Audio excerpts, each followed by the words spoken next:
Sir जी हम यहाँ पे थे। मोह जय और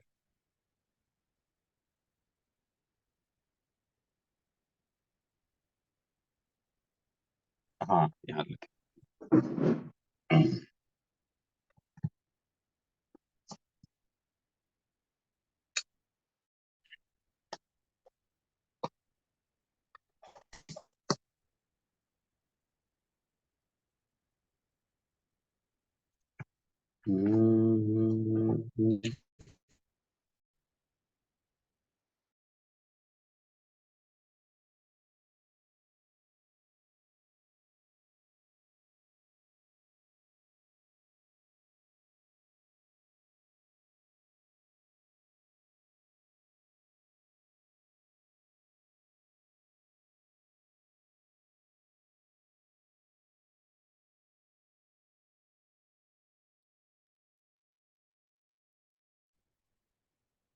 हेलो।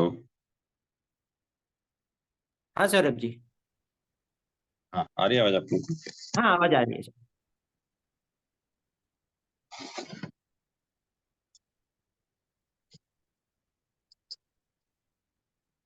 हमारी चर्चा 32-33 नंबर गाथा पर चल रही थी, जिसमें हम लोगों ने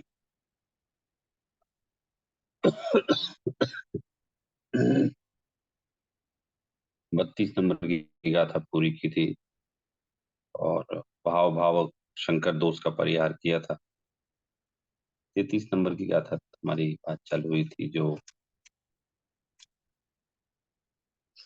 मोह को जो जीत जाने ज्ञान में निजात्मा, जिद मोहस्स दुखैया, क्षीणो मोहो हविज साहुस, तैयाहु क्षीण मोहो, भण्ण दिशो निश्चय विदुहि।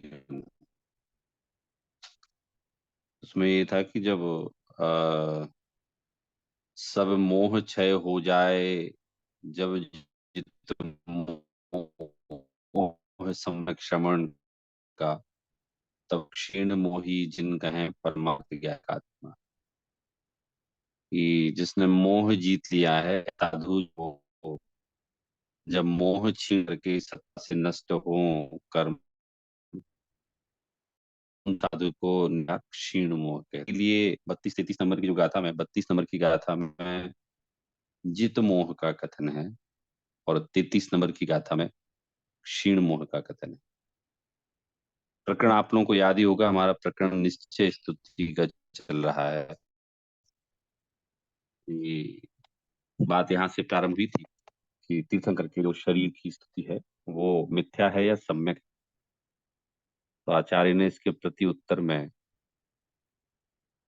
यह निर्देशित किया कि वो व्यवहार ने की अपेक्षा से वो स्तुति एकदम सम्यक है, उसमें कुछ भी गलत नहीं।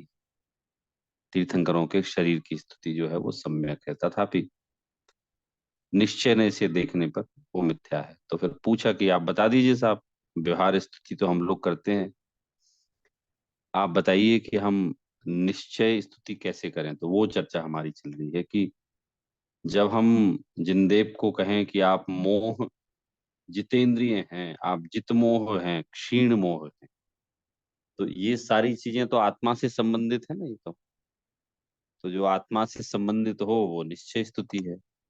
क्योंकि व्यवहार की स्तुति के संबंध में यही कहा गया था कि जो बाह्य आचरण से संबंधित है, शरीर से संबंधित है, उसे हमने व्यवहार स्तुति कहा था। जैसे हम लोग एक एक शब्द बोलते हैं ना, हम लोग क्या नाम उसका, जिनवर। जिनवर एक शब्द बोलते हैं।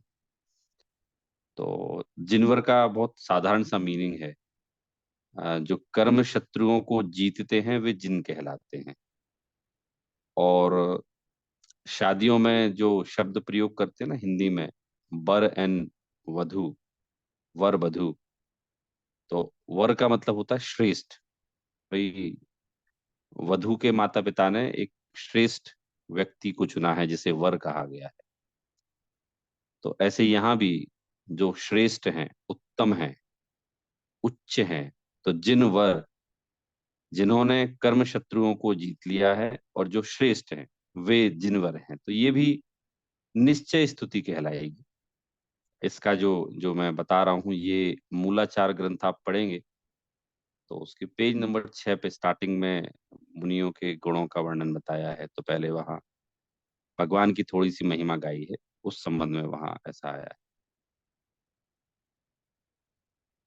तो इसमें जो निश्चय स्तुति की बात हो रही है, वो निश्चय स्तुति में जित मोह और क्षीण मोह की बात हो रही है। हमारी तीन प्रकार होते हैं कि सर जी आपकी आवाज मुक्ति कट इस रही है। प्रकार की है, ये अभी हम कर रहे हैं अभी। तो उसमें ये तीन प्रकार के कहे जाते हैं। हेलो। हेलो। हाँ सर जी आपकी थोड़ी आवाज कट गई थी। आपने जब 3 प्रकार बोले ना, वो जितमो जिनमो समझा, आपने जितेंद्रिय कहा क्या? हाँ, एक मिनट, मैं फिर से कर लेता हूँ। हम्म, हम्म। मैंने कहा कि जिन तीन प्रकार के होते हैं, जितेंद्रिय जिन, जित मोह जिन, क्षीण जिन। तो जितेंद्रिय जिन से तात्पर्य होता है उन्होंने इंद्रियों को जीत लिया है, तो ये जितेंद्रिय। जित मोह मोह को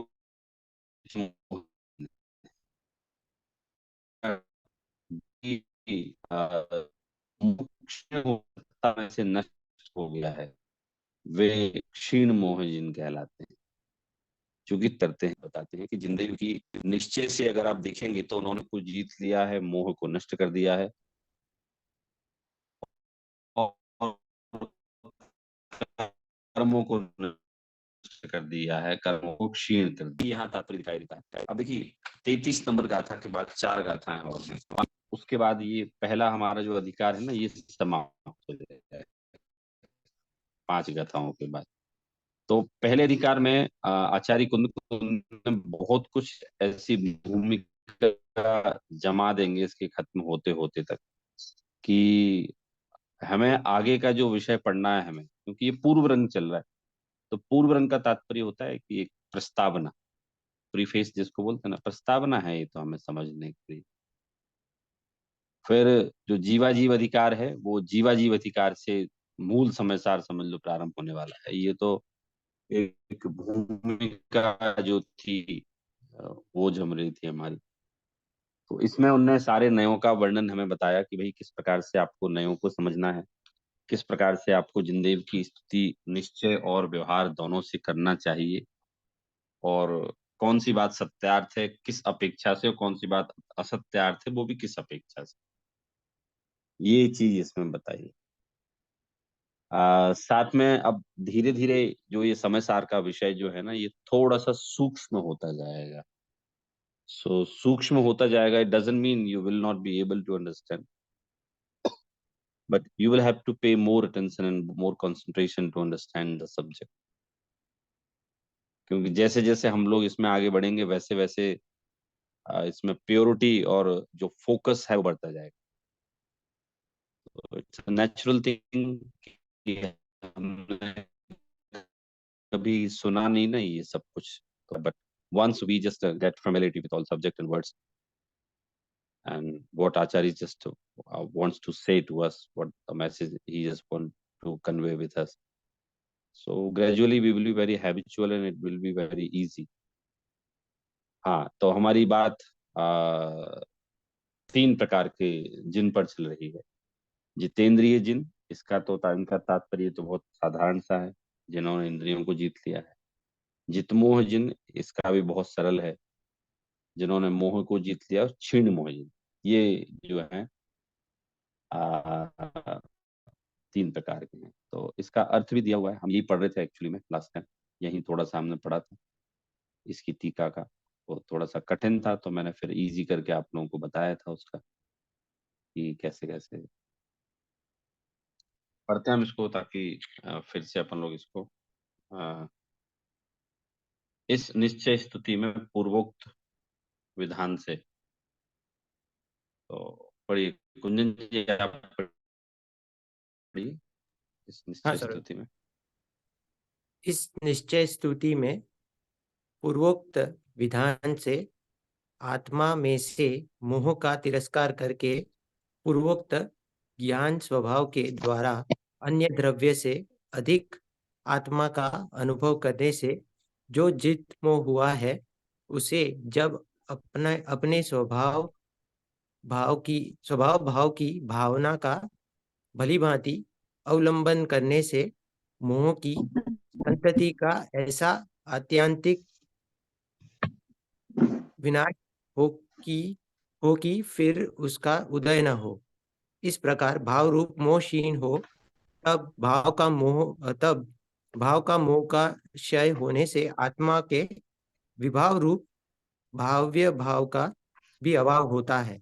और इस प्रकार भाव्य भावक भाव का अभाव होने से, एकत्व होने से तंकोटकिन निश्चल परमात्मा को प्राप्त हुआ, यह वह क्षीण मोह जिन कहलाता है। यह तीसरी निश्चय स्तुति है। यहाँ भी पूर्व कथनानुसार मोह पद को बदलकर राग द्वेष क्रोध मान माया लोभ कर्म नौकर्म मन वचन काय श्रोत चक्षु प्राण रसन स्पर्श इन पदों के रखकर 16 सूत्रों के व्याख्यान करना और इस प्रकार के उपदेश से अन्य भी विचार लेना। हाँ, देखिए, तो यहाँ जो कहा जा रहा है कि वो जो भगवान हो गए वो क्षीण मोह हो गए हैं, तो मोह से तात्पर्य नहीं हो आदि, कि जैसे राम श्याम है ना, मोहन आदि, or whosoever the team will be in आदि की राम और मोहन के आगे जो भी टीम है, trustees हैं, member हैं, तो उनको भी आदि से बोलते हैं। ऐसे मोह आदि, तो मोह भी है द्वेष भी, जितनी प्रकार के विकारी परिणाम, तो वो केवल मोह जो नहीं है वो, मतलब जित मोह नहीं है वो, जित मोह राग द्वेष लोभ मान माया क्रोध है, तीनों वेद, ये सारे वेद रूप जित कहलाते हैं। तो यहाँ कह रहे हैं यह निश्चय स्तुति में पूर्वोक्त विधान से आत्मा को मोह का तिरस्कार करके, अब मोह का तिरस्कार क्या होता है, तो मोह का तिरस्कार है कि हमारी सामान्य सी प्रवृत्ति है सब लोग की, हमें राग हो जाता है, who think themselves that they are very rational rather than emotional, and they understand well this world value of freedom, there is no place in my life of any kind of emotion, so वो ऐसा feel करते हैं कि मैं किसी से नहीं जुड़ सकता। तो यहाँ कह रहे हैं कि ऐसा संभव ही नहीं है। आपको इन जो कषाय है ना,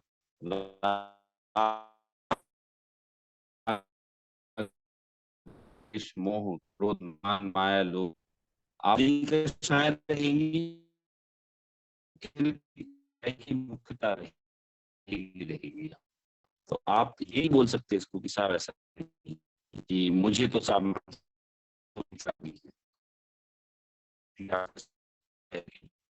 इन चीजों में मेरा कोई बात साहब जी, आपकी आवाज बहुत कट रही है। होगी, and these all are inherent quality of, hello हाँ सर जी बीच में आवाज कट गई थी एकदम। हेलो, हाँ हाँ ठीक है। तो जो मोह आदि की बात आई है, तो मोह आदि में सब चीजें आ जाते हैं, क्रोध मान माया लोभ मोह राग द्वेष, तीनों वेद। तो वो जित मोह नहीं है वो, जित मोह जिन नहीं है, समस्त प्रकार के कषायों को जीत लिया है जिन्होंने, क्षीण मोह नहीं है उन्होंने, अच्छे मोह को क्षीण नहीं किया है, पितु अन्य जो शब्द हैं उनको भी अन्न जो है उनको भी छीन कर दिया है। सब मोह क्यों लिया? तो मोह इसलिए लिया कि ये मोह जो है ना, ये कोई कितना भी कह ले कि I am very practical person and I do not believe any kind of relation, any kind of भाईचारा, एनी काइंड ऑफ साधन वात्सल, ये सब फालतू की बातें हैं। तो वो इतना कहने के बाद भी हर आदमी को कहीं ना कहीं किसी ना किसी चीज से तो अनुराग है ही, किसी ना किसी से तो द्वेष है ही, कहीं ना कहीं उसको काम भाव सताते हैं, मतलब वेद का उदय है, कहीं ना कहीं उसको लोभ है, मोह है, कुछ ना कुछ संबंधित तो होगा। अगर कोई व्यक्ति मान लीजिए धार्मिक तत्व प्रचार में संलग्न है और वो ऐसा सोचता है कि मैं तो इन सब से भिन्न हूँ, अलग हूं मैं, क्योंकि मैं तो ऐसा कुछ करता नहीं, तो कहते हैं भाई कौन ने बोला नहीं करते हैं आप कहते हैं दूसरों को पढ़ाते, तो ये लोभ हुआ, भले एक धर्म धर्म लोभ है ये। लेकिन हमारे जिनदेव जो है ना, इन समस्त प्रकार के जो लोभ हैं उनसे रहित होते हैं, इसलिए वो जित मोह जिन हैं, उन्हें मोह को जीत लिया है। जितेंद्रिय इसलिए हैं कि ये पांचों इंद्रियों के कारण हम लोग बहुत परेशान हैं। जब तक इस आत्मा में, इस शरीर में ही आत्मा निवास करती है, तब तक हमें इस शरीर की जो सारी आज्ञा है उनका पालन अनुपालन हमें करना ही पड़ता है। रूल है, एक बार आत्मा इससे निकल गई फिर भले ही ना करो। तथापि मोह होना स्वाभाविक है, राग होना स्वाभाविक है, परंतु जो जिनदेव हैं उनने इसको छोड़ा, इसलिए हम उनको जित मोह कह रहे हैं, इसलिए हमें उनकी महिमा आ रही है। उनने इन सब चीजों को छोड़ा, उनने उनने राग नहीं रखा। तो अगर कोई ऐसा सोचता है कि मुझे किसी से द्वेष नहीं है, मुझे तो सबसे राग राग है, तो कह रहे हैं वो भी राग, प्रशस्त राग है। देखिए हम लोग 16 गाथा जब पढ़ रहे थे, तो उस समय हमने पढ़ा था 16वीं गाथा में, इसी में कि साहब व्यवहार और निश्चय नहीं, के जब वो बता रहे थे आचार्य, तो वो कहते हैं 16 नंबर 17 नंबर की, 16 और 17 में कि साहब ये जो दर्शन ज्ञान चारित्र है ना, ये भी भेद है, और हमें इस भेद की चर्चा भी स्वीकार है। क्योंकि ये भेद जो है ना, ये तो व्यवहार ने का कथन है भेद, निश्चय से तो मुझ में कोई भेद है ही नहीं, ऐसा हमने उस समय पढ़ा था। तो ऐसे ही यहाँ कह रहे हैं कि जो जिनदेव हैं उनकी निश्चय से स्तुति करने का तात्पर्य है कि ये कोई भी चीजें उनमें नहीं है।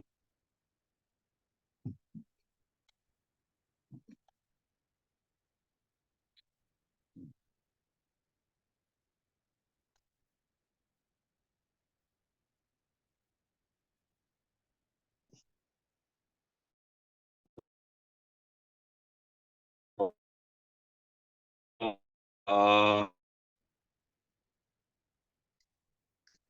द्रव्य का पूर्वोक्त ज्ञानन स्वभाव द्वारा आत्मद्रव्य से अधिक आत्मा का अनुभव करने से जो जितना जित मोह हुआ है, उसे जब अपने भाव की भावना भली भांति अवलंबन करने से मोह की संति ऐसा आत्यांतिक विनाश हो, फिर फिर उसका उदय ना हो। आत्यांतिक विनाश का मतलब होता है अत्यंत कंप्लीट। इस प्रकार भावक रूप मोह क्षीण हो, तब भावक मोह का क्षय होने से आत्मा के विभाव रूप परिणमित हो रही थी, वो उस मोह के कारण ही तो हो रही थी ना। मोह के कारण से वो विपरीत रूप प्रवर्तन कर रही थी। अभी मोह नष्ट हो गया, तो अब वो उस रूप परिणमित भी नहीं होगी, राग आदि रूप भी परिणमित नहीं होगी।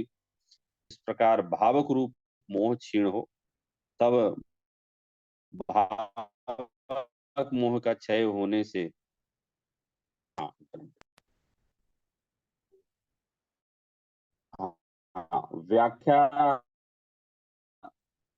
व्याख्या का और इसका उपदेश देना से अन्य भी विचार करना। फिर भावार्थ दिया है, एक मिनट। तो भावक मोह का क्षय होने से आत्मा के विभाव रूप भाव भाव का अभाव होता है। और पलटिए कुंजी इसको।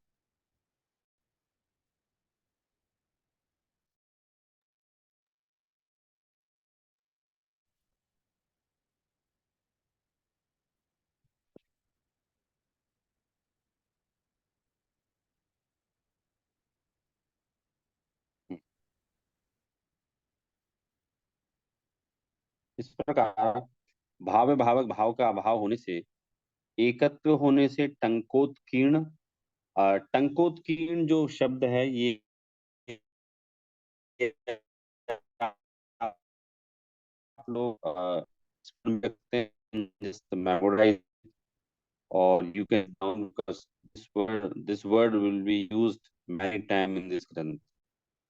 So as per my advice, all of you must remember those unique words which never heard, or which are having unique meaning in that. So the meaning of Janaga is very different from the general. So there is word Tankutkiर्ण. Tankutkiर्ण आपको काफी में, काफी जगह ये शब्द जो है वो देखने को आएगा। तो टंकोत्कीर्ण का तात्पर्य होता है निश्चल।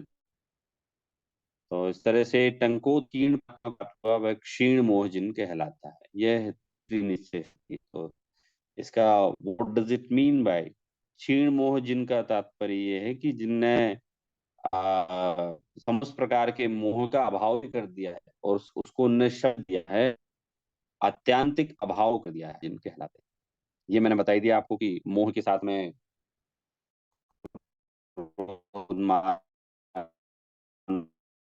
हमारा लोग भी आपको लगा लेना चाहिए। फिर 30 नंबर का भावार्थ दिया है कि साधु पहले अपने बल से उपशम भाव द्वारा मोह को जीतकर, फिर जब अपनी महान सामर्थ्य से मोह सत्ता में नष्ट करके ज्ञान रूप परमात्मा, बहुत सिंपल सी प्रोसेस होता है। क्या कहा? साधु पहले अपने बल से। अब बोले इसमें साधु क्यों लिया, हम तो गृहस्थ पढ़ रहे हैं। नहीं नहीं, वो ऐसा मानते हैं कि साधु मतलब ज्ञानी भी ले सकते हैं, लेकिन यहाँ एग्जैक्टली यूं समझ लिए अभी इनकी बात कही जा रही है। साधु मतलब जो मोह क्षय करने वाले प्रोसेस अवस्था में है, परमात्मा के जो एक प्रतिबिंब है, उनको, उन साधु की बात चल रही है। तो कहीं कहीं समय सार में साधु का तात्पर्य सम्यक दृष्टि भी निकलता है।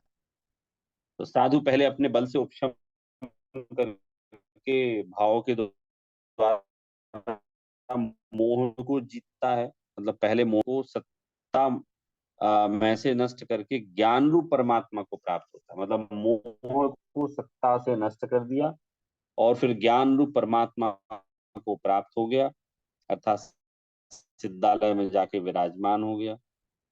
तब उसे कहा जाता है कि वो क्षीण मोहजिन वो हैं। तो आई होप ये गाथा आपको समझ में आई होगी। वैसे तो बड़ी सरल लगती है मुझे तो, लेकिन आप लोग मेरे साथ भी शेयर कर सकते हैं if you find in these गाथास और what we have discussed previously in previous classes, or what we are going to discuss. Definitely, Samaysar will not be so easy as my experience and observation regarding Samaysar, etc. Adhyatmic Granth. So these kind of Granth are deep in sense. तो कोई ऐसा सोचे कि बड़ा easy रहेगा समझना, और इस उद्देश्य से अगर समझे कि हम तो बहुत सरल समझ के आए थे, लेकिन ये तो इतना कठिन है। वैसे अगर हम ध्यान एक एकाग्र चित्त करें, इफ यू कॉन्सेंट्रेट, तो डेफिनेटली हमें समझ में आने वाला है। लेकिन आप लोग चिंता मत कीजिए, नहीं भी समझ में आता है और आप लोग क्लास में आ रहे हैं, कोई बात नहीं, आपको आगे समझ में आएगा, आपका सेंस डेवलप होगा, शब्दावली आपके कान में पड़ेगी। तो मैं थोड़ा सा पॉजिटिव सोचता हूँ हर चीज के बारे में। अधिकतर लोग क्या करते हैं प्रीतेश जी कि कोई चीज समझ में नहीं आती तो भाग जाते हैं वहां से। मैं ऐसा सोचता हूँ कि मुझे 25% भी समझ में आ रही ना तो बढ़िया बात है। 100% की कोई आवश्यकता नहीं है, जब वो आएगी तो समझ लेंगे। ऐसे ही मेरा आप लोगों को कहना है। मैं जानता हूँ कि अभी अ, कठिन लगता है आपको जब ऐसे ऐसे टंकोत्कीर्ण शब्द सुनते हैं, जितेंद्रिय जिन सुनते हैं, जित मोह जिन सुनते हैं, क्षीण मोह जिनते हैं। सो I know you just find that it is a difficult matter what we are discussing in class, and it is out of our mind. लेकिन पुरुषार्थ तो करना पड़ेगा। आप हम लोग जब मोक्ष मार्ग प्रकाशक के 9वें अधिकार में पहुंचेंगे तो वहां पंडित टोडमल जी ने बहुत बढ़िया प्रकरण एक लिया है, पुरुषार्थ से मोक्ष प्राप्ति। तो वो कहते हैं कि सब मोक्ष की प्राप्ति तो जो है ना पुरुषार्थ से ही होगी। ऐसा नहीं है कि आप बैठे रहेंगे और वो समय आ जाएगा। तो वहां पंडित जी कह रहे हैं कि आपको पुरुषार्थ करेंगे तो मोक्ष की प्राप्ति होगी, और नहीं करेंगे तो नहीं होगी। तो ऐसे यहाँ भी है कि हमें समझ में ना आए कोई बात नहीं, बाकी आप लोग patiently you can just sit and you can attend regular class, and one day definitely will come when you will realize that I have read and fantastic and fabulous and deep adhyatmic granth which just showed me the path of salvation and nothing else. तो यहाँ मोह कर्म को दूर करने की बात कही है कि इस प्रकार से मोह कर्म का बलपूर्वक तिरस्कार करके भाव्य भावक संकर दोष को दूर किया है। और किसको ऊपर किया है? भाव्य भावक शंकर दोष को तो दूर किया है, तो ऊपर किसको किया है?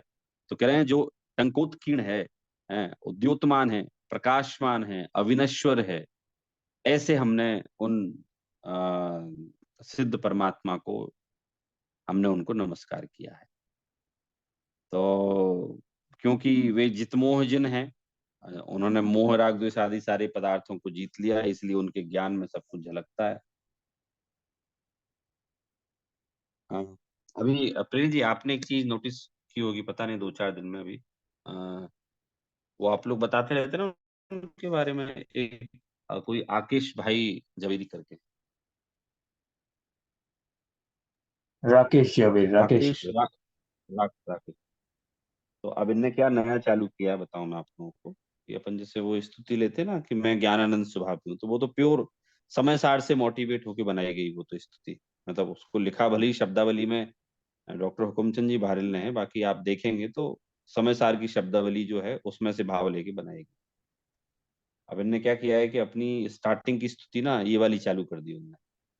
तो खाने पीने में तो कोई रेस्ट्रिक्शंस नहीं है उनके, बराबर स्तुति पढ़ के जाएंगे और ये करेंगे, और बाहर जाके फिर जो खाना पीना होगा वो करेंगे, और भले क्रूज पे पार्टी करें।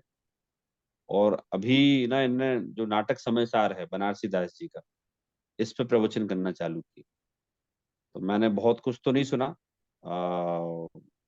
लेकिन उस पे अभी समय सार नाटक पे प्रवचन कर रहे हैं। क्या कर रहे हैं वो मुझे देखना पड़ेगा, लेकिन वो कर रहे हैं। तो ये मैं आप लोगों को इसलिए इन्फॉर्म कर रहा हूँ कि इन फ्यूचर ऐसा ऐसा आपको कहीं कहीं देखने को मिलेगा कि सौरभ जी वो तो बढ़िया है, सब अच्छा है वहां, तो थोड़े से बस देव संबंधी मान्यता गलत है, बस थोड़ा सा ऐसा है। बाकी बात देखो अपनी ये वाली समय सार नाटक ले रहे हैं, वो हो सकता है भविष्य में समय सार ही पढ़ लें वो, और क्लास में ले लें समय सार। तो वैसे तो बनारसी दास जी ने भी शीतलाचार की बहुत धज्जियां उड़ाई हैं समय सार में, नाटक में, कि शीतलाचार बिल्कुल बर्दाश्त नहीं है किसी भी तरह से, समय सार में भी कहा है, लेकिन फिर भी वो गाथा स्किप कर देंगे तो कुछ नहीं कर सकते। तो मैं इस प्रकरण से आपको ये बताना चाहता हूँ कि जो जितमोह जिन हुए हैं ना, जितेंद्रिय हुए हैं, जितमोह जिन हुए हैं, वो ऐसे नहीं हुए हैं। उनको तत्व के संबंध में एकदम स्पष्ट ज्ञान था, और वज्र से भी ज्यादा टिकाऊ, मजबूत, सॉलिड, स्टेबल उनका श्रद्धांत था, जो किसी भी हालत में डिग नहीं सकता था, क्योंकि उनने वस्तु के स्वरूप को समझ लिया था उनने। तो ऐसे ये भी है कि हम अभी जो जिनदेव का स्वरूप समझ रहे हैं, जित मोह जिन, क्षीण मोह जिन आदि समझ रहे हैं ना, तो कभी आपको लग सकता है कि मैं तो उनके में जाना चालू किया है और कुछ नहीं, बस यही तो थोड़ी सी गड़बड़ है, बाकी और तो सब सही है। तो ऐसा है कि तोड़ मिल जब भी कहेंगे, अपन मोक्षाण प्रकाशक में पढ़ेंगे, भाई तुम जिनदेव के स्वरूप में शिथिलाचार में आपने शिथिलाचार रखा तो बचेगा क्या? तो ऐसे ही है कि यहाँ भी आपको बाहर बहुत उनका वैभव आपको पता ही है, बहुत फंड है उनके पास, 3-4 हजार करोड़ की तो उनकी संस्था है, उतना फंड है उनके पास, और बहुत बड़े बड़े लोग पैसे देने वाले हैं, तो वो किसी तरह से ही प्रचार कर सकते हैं।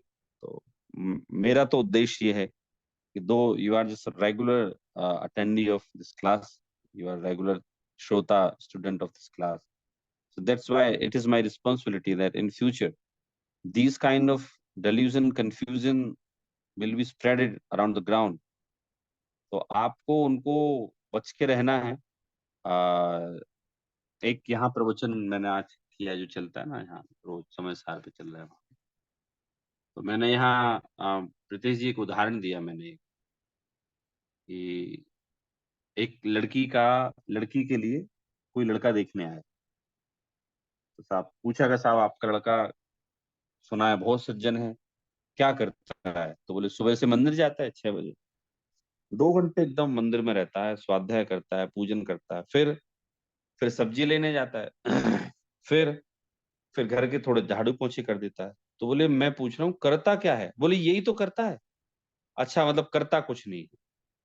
तो साहब आपकी अपनी लड़की से शादी नहीं कर सकते आपके लड़के की, क्योंकि बेसिक जो गुण होता है पुरुष में वो तो अर्निंग का रहता है, न्याय पूर्वक आजीविका का रहता है। और आपके अनुसार वो छोड़ के सब करता है, तो फिर हमें स्वीकार नहीं है वो। हमारी लड़की से आपकी शादी नहीं हो सकती। इसी तरह से इन फ्यूचर आपको मिल सकता है कि एकांतवाद के धारी जग में दर्शन बहु तेरे, ये आपको उनके मुख से चीजें जो हम चर्चा कर रहे हैं ना, वो हो सकता है उनके मुख से मिले। बाकी I hope you will not confuse that time, because this notion will be very clear to you कि जहाँ मूल चीज समझना चाहिए वो तो समझ में आती नहीं। और अगर समय सार ये पढ़ रहे हैं तो इसको हम एक शब्द प्रयोग कर सकते हैं, वचनालाप है। वचनालाप मतलब there is no use of these words, what you are talking, what you are discussing. वचनालाप है, व्यर्थ के वचनालाप है वो। चलिए, तो इस प्रकार से सर जी तीनों स्थिति की सर जी यहाँ पे स्थिति एक की यहाँ चीज जो और बात भी। बताई है। हाँ। सर जी यहाँ पे और एक चीज भी बात होगी हम्म। कि चंडालो योग का इसलिए हम इतना ये करते हैं कि आचरण भी जो दिखना चाहिए वो भी हमें एक व्यू पॉइंट होना चाहिए सबको समझने के लायक, लेकिन बहुत लोग वो भी इग्नोर कर देते हैं और फिर निश्चय में ऐसे सुनते हैं और फिर व्यवहार में सब अलग से ही करने लगते हैं। सो मुझे इतना नहीं पता हाँ, राकेश देखो भाई के बारे में, लेकिन मुझे इतना उनके मंदिर का और ऐसा ज्यादा इंफॉर्मेशन नहीं पता, प्रेरित हो जाते हो आगे को आपको पता होता। हाँ पता है ना। एक बार प्रेरित जी ने ही तो बताया था, 5 एक साल 6 साल पहले की बात हुई कि वो लोग क्रूज आदि में जाते हैं, ऐसा करते हैं। मुझे तो पता ही नहीं था, उन्होंने बताया। तो मैं तो बताया कि वो मुझे अभी रिसेंटली मेरी नॉलेज में आया कि इस प्रकार से वो कर रहे हैं। वो बढ़िया ज्ञानानंद स्वभाव भी ऐसे देखें तो, आर्टिस्टिकली देखें तो वो बड़े लय में, धुन में और मधुर आवाजें पढ़ रहे हैं लेकिन क्या तात्पर्य, वो लड़के जैसी बात हो गई ना कि साहब लड़का कमाता नहीं है वो सब कुछ करता है, तो साहब हमें ऐसा स्वीकार नहीं है साहब लड़का है। लास्ट टाइम मैंने एग्जांपल भी दिया था अपनों क्लास में कि एक स्त्री है और वो इतनी सौंदर्य की धनी है कि स्वर्ग की अप्सराएं उसके उसके सामने जो है शर्मिंदा हो जाए।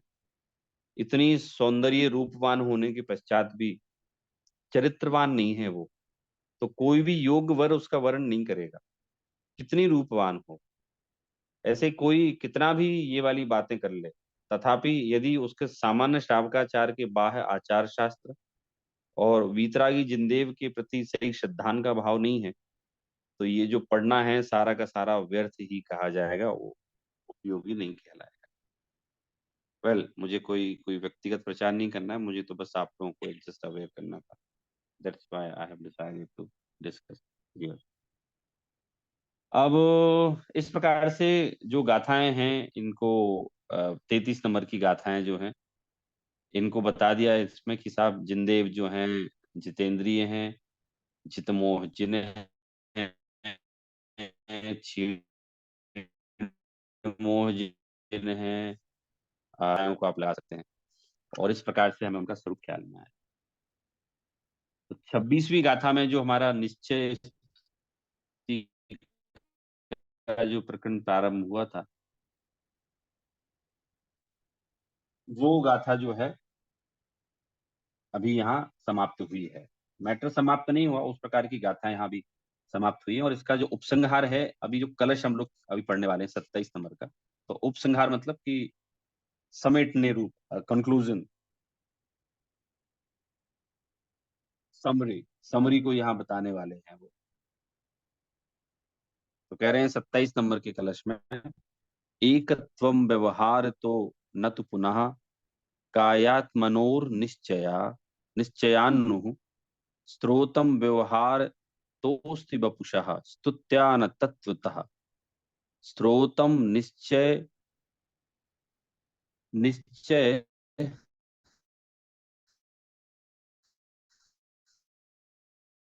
तश्चितो भवति चितस्तुस्तैव सैवं उत्तर बलादेक देकत मात मांगयो। इसका हिंदी में ऐसा है कि इस आत्मा और देह का एकत्व बस व्यवहार से, यह शरीर आश्रित स्तवन भी इसलिए व्यवहार से, परमार्थ से स्तवन है चिद भाव का ही अनुभवन, परमार्थ से तो भिन्न ही है देह और चैतन्य घन।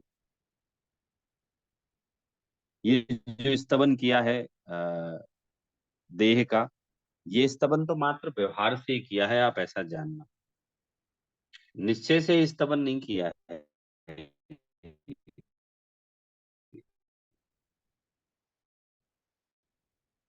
और ये शरीर आश्रित स्तवन है, इसलिए इसे व्यवहार ही जानना। चिद भाव अर्थात आत्मा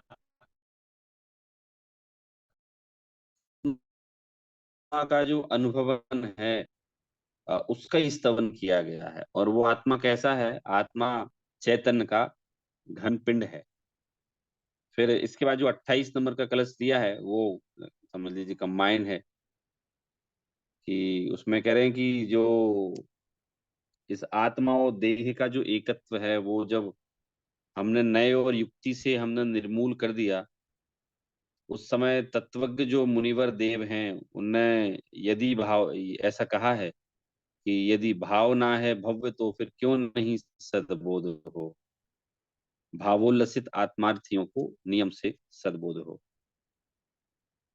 अगर हम इसका छंद देखेंगे तो इसमें लाइन दी है नीचे, अवतरति न बोध हो बोध मेवाद कस्य स्वरस भस्कृष्टः प्रस्फुटन्नेक एव, यदि भाव ना है भव्य तो फिर क्यों नहीं सद्बोध हो, भावोल्लसित आत्मार्थियों को क्यों नहीं सद्बोध हो।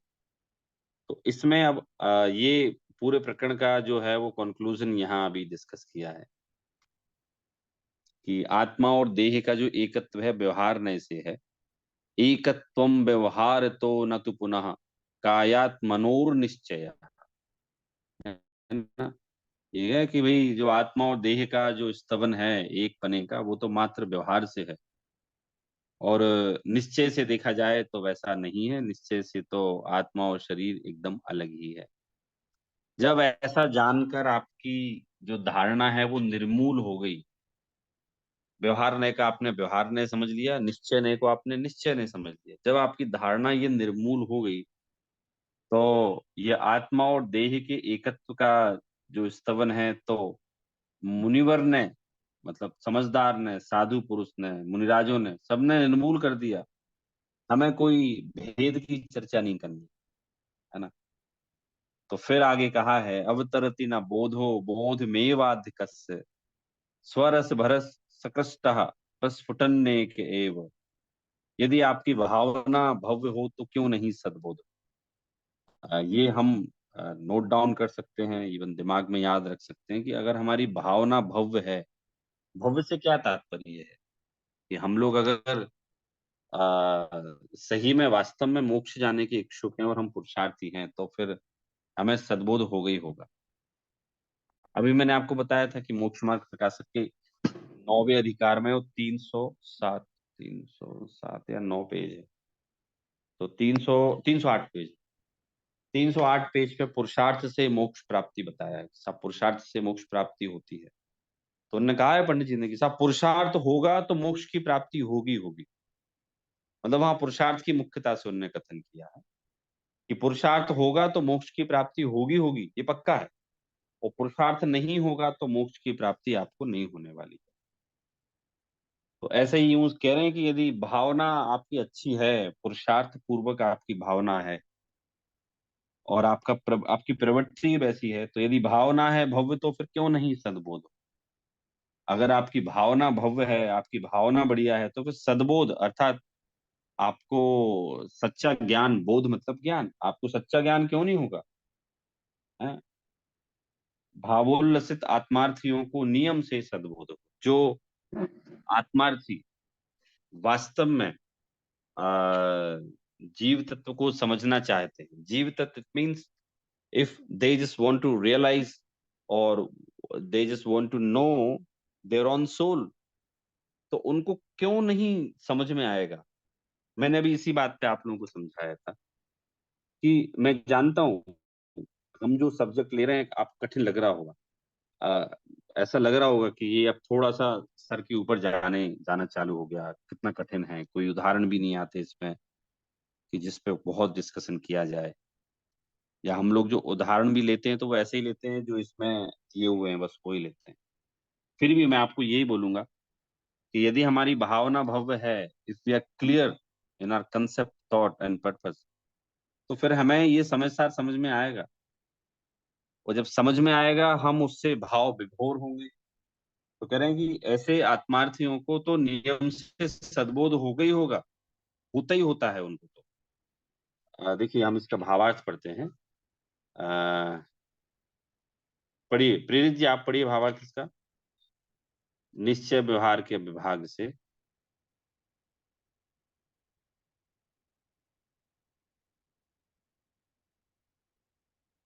हैं प्रेरित जी हैं?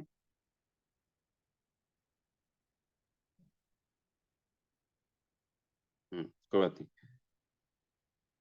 प्रतेश जी आप पढ़िए।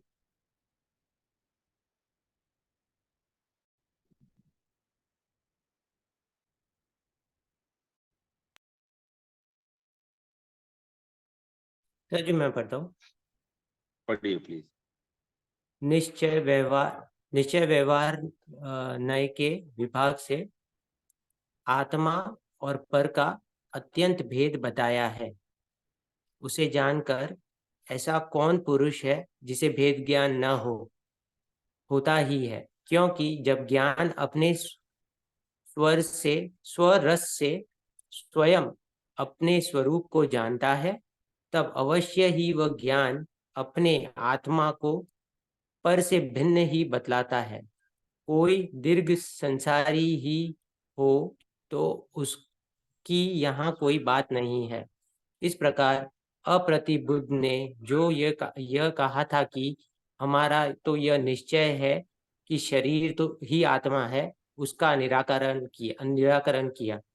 इस प्रकार यह अज्ञानी जीव अनादिकालीन मोह के संतान से निरूपित आत्मा और शरीर के एकत्व संस्कार से अत्यंत अप्रतिबुद्ध था। वह अब तत्व ज्ञान स्वरूप ज्योति का प्रकट उदय होने से और नेत्र को विकारी की भांति जैसे किसी पुरुष की आंखों में विकार था, तब उसे वर्णाधिक अन्यथा दिखते थे, और जब नेत्र विकार दूर हो गया तब वे जो की त्यों यथार्थ दिखाई देने लगे। इस प्रकार पटल समान आवरण कर्मों के भली भांति उगड़ जाने से प्रतिबुद्ध हो गया, और साक्षात दृष्टा आपको अपने से ही जानकर तथा श्रद्धान करके उसी का आचरण करने का इच्छुक होता हुआ पूछता है कि इस स्वाता राम को अन्य द्रव्यों का प्रत्याख्यान त्यागना क्या है। उसको आचार्य इस प्रकार कहते हैं कि हाँ पढ़ लीजिए पढ़ लीजिए। हाँ, उसको चलिए हाँ, आचार्य इस इस प्रकार प्रकार अब हाँ, कहते हैं कि ये तो गाथा जाएगी। ओके, ये क्या था, होगा क्या? ये तो गाथा जाएगी इसके बाद। हाँ क्योंकि ओके, वो फिर टॉपिक अलग है।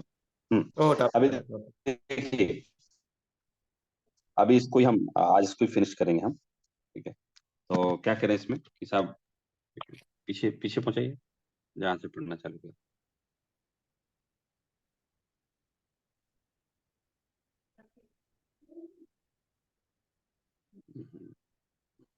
सर जी मैंने यहाँ पढ़ना शुरू किया था, निश्चय के व्यवहार विभाग से, मतलब भावार्थ वाला।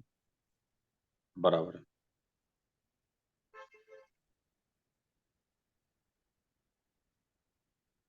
देखिए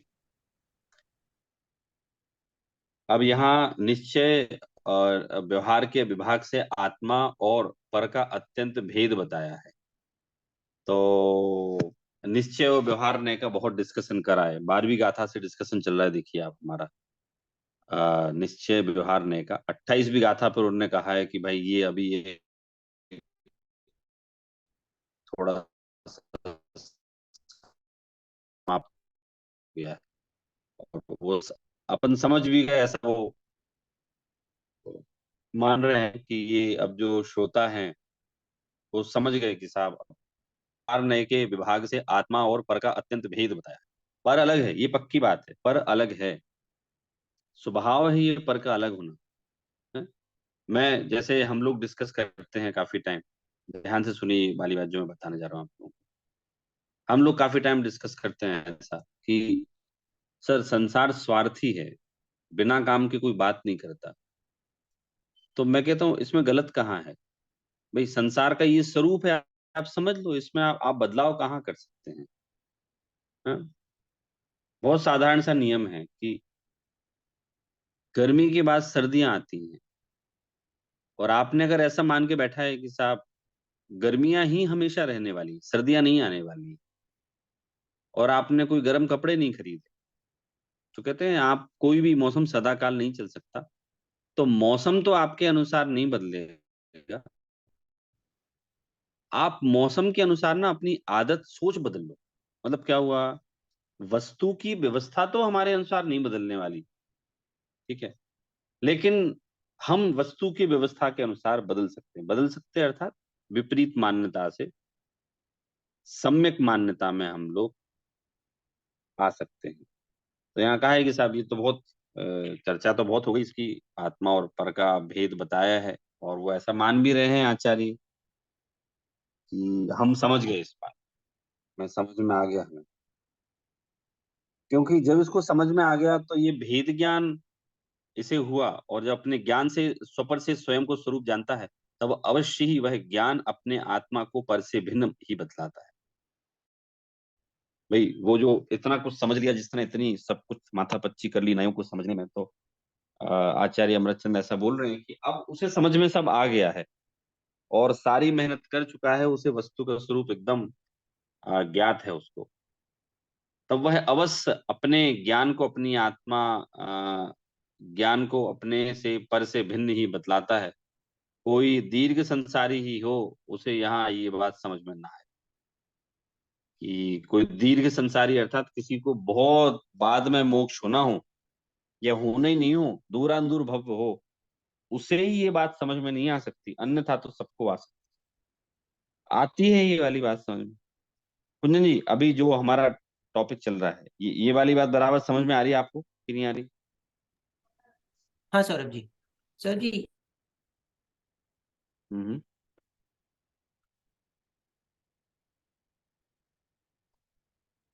आवाज नहीं आई आपने क्या बोला? हाँ सौरभ जी, सॉरी। सर जी, मैं ये कह रहा था कि अ, हमने जितेंद्रिय कहा, जित मोह कहा, शीन मोह कहा, तो मुझे जित मोह और शीन मोह में थोड़ा डिफरेंस मतलब आगे जाके समझ में पढ़ना पड़ेगा। और सेकेंड थिंग, अभी हम जब निश्चय और आत्मा से तो जो कह रहे हैं, मतलब व्यवहार से जो समझ रहे हैं वो तो समझ में आया। अ,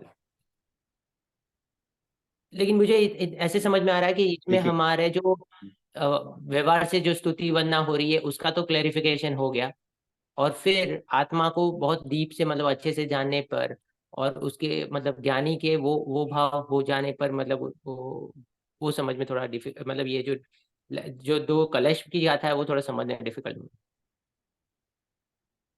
हम्म, नहीं नहीं, वो कुछ नहीं, वो तो जितमोह क्षीण मोह जिन जो है ना, वो तो अवस्था है। एक टाइटल दिया है कि जिन्होंने मोह को जीत लिया है वो जितमोह जिन हैं, और जिन्होंने मोह को नष्ट कर दिया है वो ओके। क्षीण मोह जिन है। तो वो सिंपल वर्डिंग ही ऐसी दी है, जितेंद्रिय जिन्होंने इंद्रियों को जीत लिया है, जिनने मोह को जीत लिया है, और जिनने मोह को नष्ट कर दिया, क्षीण मोह नष्ट भी कर दिया राइट। उन्होंने, एक ने जीता एक ने नष्ट कर दिया। राइट।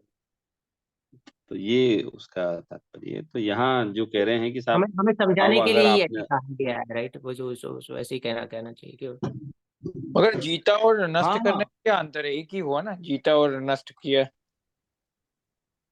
हाँ देखिए, जैसे अकबर की क्या आदत थी।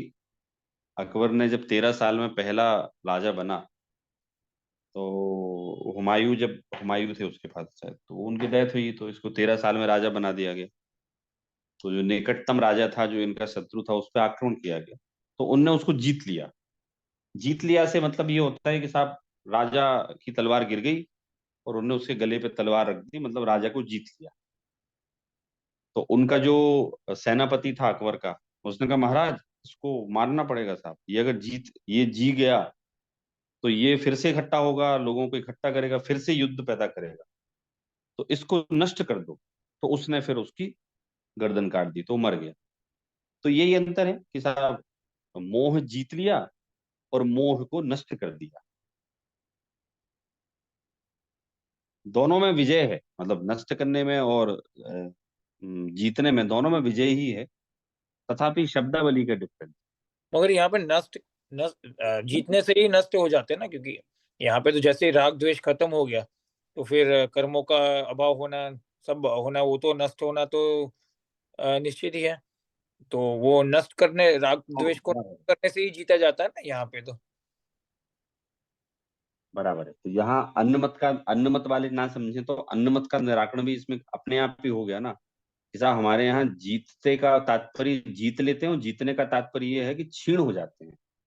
तो अन्न मत वाले कभी इसमें एनालिसिस ना कर पाए या उनको क्लैरिफाई रहे, और हमें भी, हम श्रोताओं को भी, हम लोग जो पढ़ रहे हैं सुन रहे हैं ना, हमें भी क्लैरिफाई रहे कि साहब, ये जो है क्षीण मोह, जित मोह भी है और क्षीण मोह भी है। दोनों ही चीजें हैं। मोह को जीत लिया है और नष्ट कर दिया है, दोनों ही एक साथ हुई क्रिया को, ने दो टाइटल दे दिए। इससे अन्नमत का कंफ्यूजन भी दूर हो गया और हम लोगों को भी आसानी से समझ में आ गया।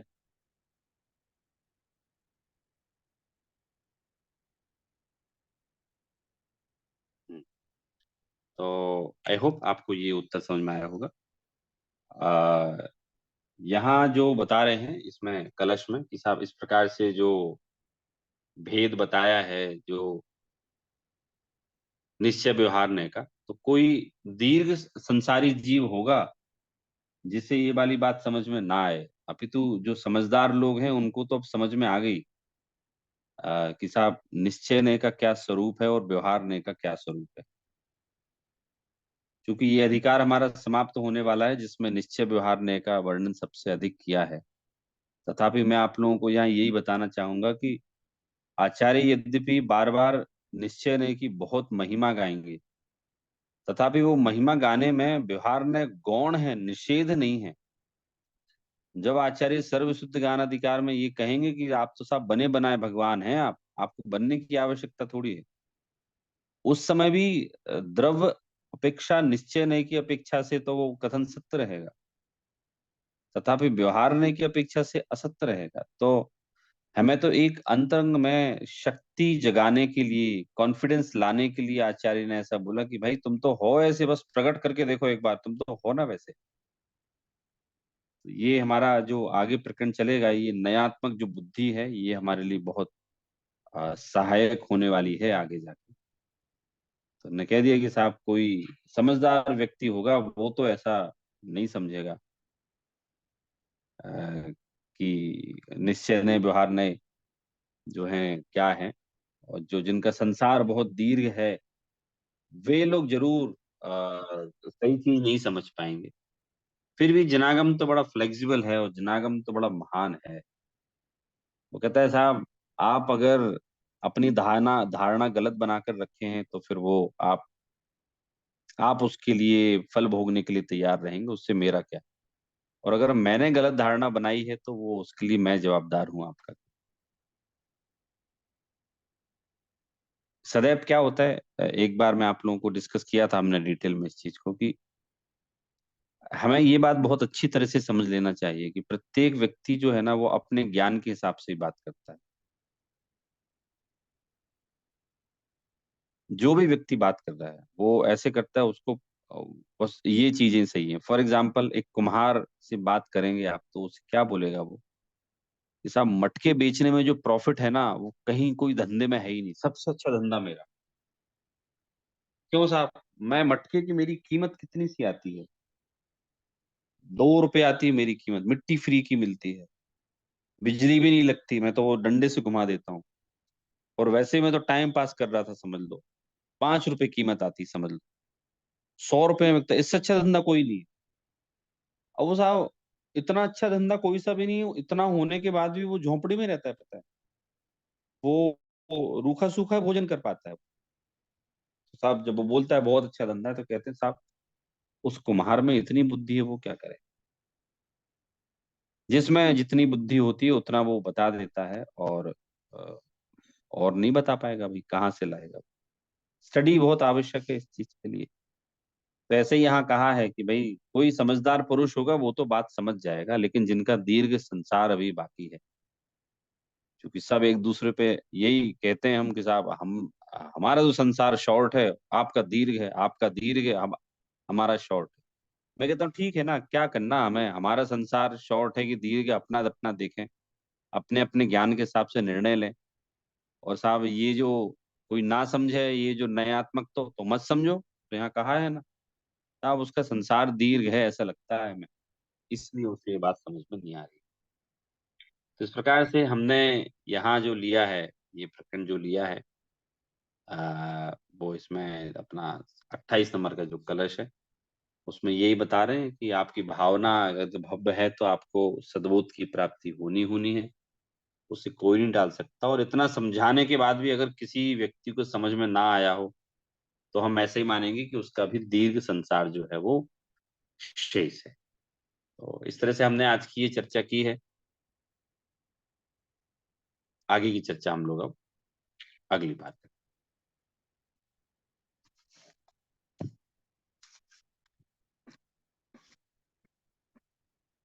हाँ, जिनवाणी स्तुति लें कुंजन जी। हाँ सौरभ जी। निज निधि निज में बताई, यह अनंत उपकार है, उसके लिए जिन वाणी माँ को वंदना सत बार है, वंदना सत बार है। जय जिनेन्द्र सभी को। Thank you Saurabh ji. सौरभ जी थोड़ा कलश वाला जो है ना फिर से लेंगे थोड़ा। लेंगे ना, ले लेंगे, कोई अपन को एग्जाम तो देना नहीं, ले लेंगे, फिर से ले लेंगे। ठीक है, okay. Thank you Saurabh ji. चलिए। जय जिनेन्द्र सभी को। जय जिनेन्द्र।